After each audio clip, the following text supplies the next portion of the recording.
We take stacks of info, pull out the key bits, and get you up to speed fast. Today, we're digging into something pretty intriguing, earning passive income, almost on autopilot. By tweaking popular designs that already exist, we've been looking at a YouTube video mapping out a 5-step process. And our mission here is to unpack how people are really making, over $500 a month, sometimes way more, just by finding picture templates, using free tools to make their own versions, and legally selling them on stuff. The really interesting part, it's less about being super artistic and more about, well, smart repurposing. Exactly. It really shows how spotting formats that work and just finding a new place for them can be incredibly valuable. We're going to show you how tasks that might seem, well, not very creative can actually build up some serious passive income streams. It's clever stuff. Okay, let's break this down. We found a specific example, a real one, that really grabbed our attention. Picture this, a t-shirt. It's got that heartbeat monitor line, but it's merged with a gaming controller. Sounds specific, right? Yeah, but apparently this exact design, it's a hit. The person who made it is pulling in over $500 a month, passively. And that's just the start. When you really look at the numbers, using tools like Jungle Scout, which estimates Amazon sales, it gets even more interesting. That t-shirt, it's estimated to sell about 190 units every month. 190. Yeah, and they sell it for $18.95. The commission works out to $4.45 per shirt. You do the math. That's over $800 in passive commission. A month. From that one picture. Over $800. It really blows past that $500 figure we first heard. Shows you the potential of just one smart adaptation. Okay, $800 a month, single picture, you don't touch the product. It sounds almost, well, too easy. For someone hearing this for the first time, what's the autopilot bit actually mean? Like, where does Amazon come in? Where does the creator's job end? What's actually making this work? Right, so that leads us straight to print-on-demand services. POD, you'll hear it called. Merch by Amazon is a really good example here. Basically, you apply for an account. Once you're in, you upload your picture file. Then you choose what products you want it on. T-shirts are definitely the most popular, but hoodies, pop sockets, other things too. Pick some colors, set your price, write a little listing title, description, bullet points, Okay, standard stuff. Pretty standard. Amazon checks it, approves it, and boom, they create the product page on their site. And here's the autopilot magic. Customer sees it, buys it. Amazon handles everything from there. Everything. Yeah, they collect the payment. They deduct their costs for the actual product and the shipping. They print your design onto the t-shirt or whatever it is. Yep. They package it up and they ship it straight to the customer. And you just get the profit, your commission. You didn't make anything, didn't ship anything. Plus, Amazon has billions of visits a month. They're basically doing the marketing for you by just having it listed there. Yeah. It's a hands-off royalty, really. Right, that makes sense for the autopilot. Yeah. But, okay, here's the bit that I think will surprise people. That gaming controller design, the $800 a month one. Yeah. The creator didn't invent it out of thin air. They didn't dream up that specific idea. So what did they do? The secret. It's simple but really effective strategic repurposing. They saw that heartbeat line t-shirts were already super popular, just, for other topics. So they took that successful format and just applied it to video games. And it worked. Big time. So they saw a pattern and filled a gap. Exactly. And it's not just a one-off thing. Someone else did the same heartbeat line format, but with a marijuana plant, making hundreds a month. Another one, a plain design for pilots. That one sells about 180 shirts a month at $16.95. The commission's about $2.93 shirts. So that adds up to over $500 passive income monthly. Again, just repurposing that same line idea. This whole copying popular designs thing, it's clearly working, but it feels a bit like, well, just copying. What's the difference here? Why is this repurposing okay or even smart? That's a really important distinction. We're talking about adapting formats or templates, right? Not stealing someone's unique original piece of art. Think of it like song structures. Loads of songs use verse, chorus, verse. That's the format. But the artists fill it with their own tune, their own words. Okay, I see. It's similar here. You spot a visual structure that works like the heartbeat line, and then you bring your own subject to it, your own twist. This is actually a pretty standard and legal approach in design. It's about leveraging something the market already likes. So for you listening, the point is, even if you think I'm not creative, I can't draw, you don't necessarily need to be. You can find these popular picture templates that are already out there and just repurpose them, apply them to different topics, different niches, make cool products people actually want. It's more about being observant, being strategic, not necessarily being Picasso. That's a much clearer way to put it. Okay, so if you're listening and thinking, all right, I want to try this, there's this 5-step blueprint. Where do you even start? What's step one? First things first, the foundation. You need to register for one of these print-on-demand marketplaces. You've got good options, and they're free to join.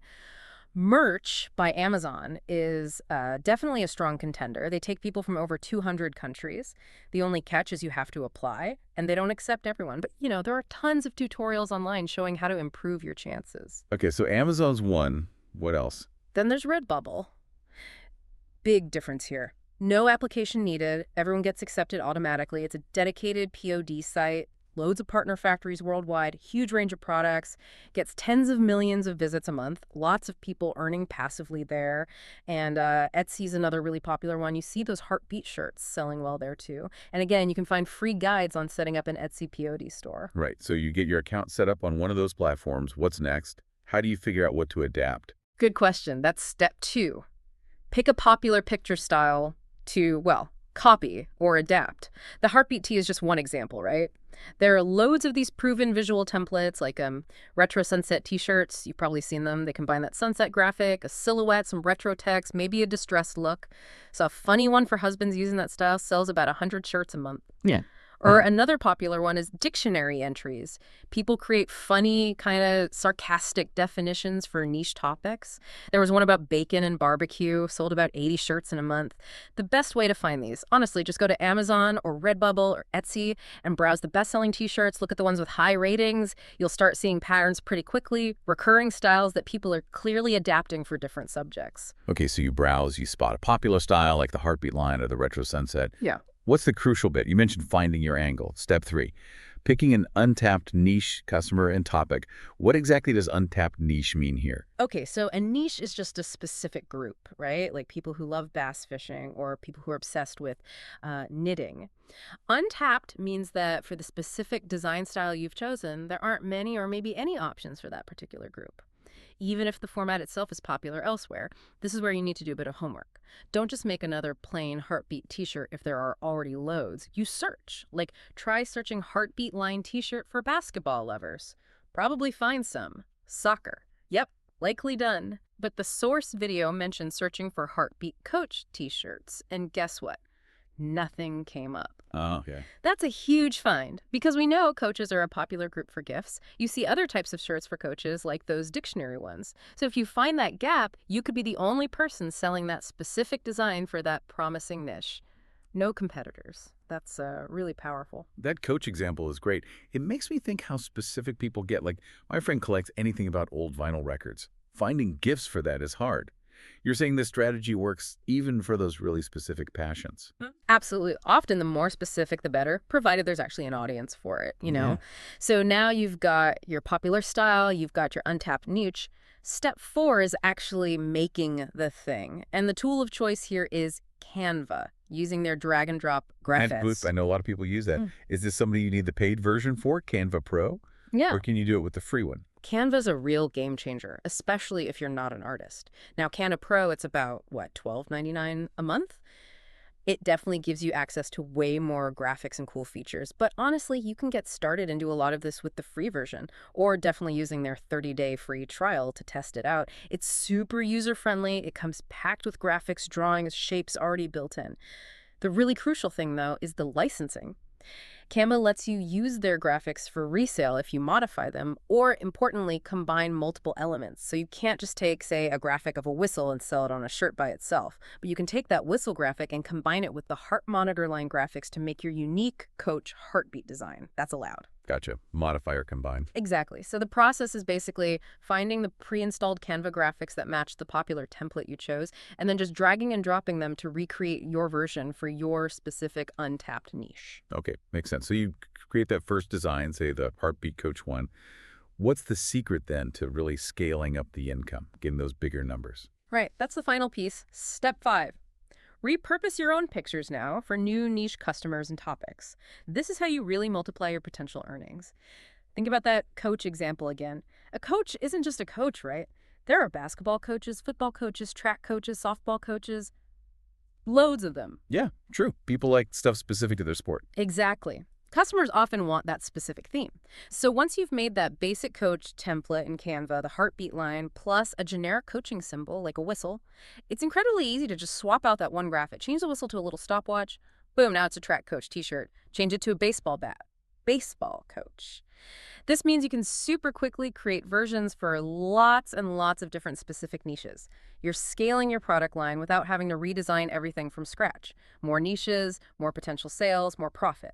So there you have it. It really boils down to leveraging popular formats, doing that research to find untapped niches, and then using easy tools like Canva and these POD services. It seems like a genuine way to build up passive income streams. Less about pure artistic talent, more about smart strategy and execution. It really is. And, it leaves us with the thought for you, the listener, to maybe chew on. Forget t-shirts for a second. Think broader.